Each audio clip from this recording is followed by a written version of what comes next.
you can see Stuart Skinner and his playoff splits here through the different rounds. And look at the save percentage. 8-10 in the first round. Of course, pulled after 2 games. In comes Calvin Pickard.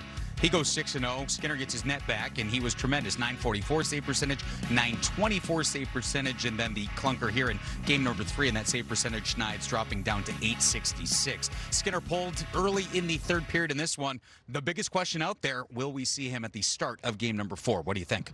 I think they got to go back with him. I don't think Cal Pickard would have made a difference tonight. I think that's how the game went.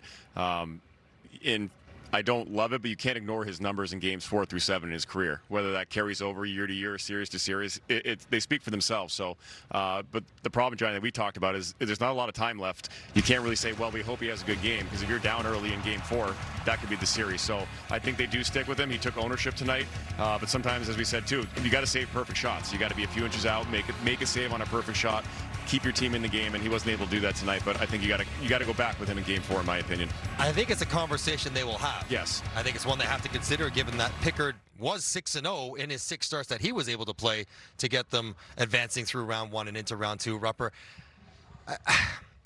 everything has to be better. Stuart Skinner has to play better. The defense in front of him has to be better. The penalty killing has to be better. The discipline has to be better. And if they do all that, they'll be fine. The one thing we've seen about Stuart Skinner, though, so far in this run, Rupper, he's very resilient. Yeah. He doesn't let the low lows really get to him. He's able to kind of have an even keel and go back and play the next game. He'll have to do that again for Thursday. I just like to listen to him speak. I mean, after a rough game like this, and this was a rough game for this Edmonton Oilers team, I mean, he's very stoic in the way he holds himself. He speaks very well and doesn't have any panic, not many guys speak like that and carry themselves that way. That's why when over the last couple of years, when you hear the Edmonton Oilers speak about him, we believe in him. I think that he gives them those vibes. And like you said, I mean, he's been pretty special in games 4 through 7, and next game is game 4, so we'll see. And one last thing, I think his ceiling is higher than Pickard. So if you're going to win the Stanley Cup, his best, I think, is better than Cal Pickard. So you have to believe in that ability and his ceiling and what it can do for their team.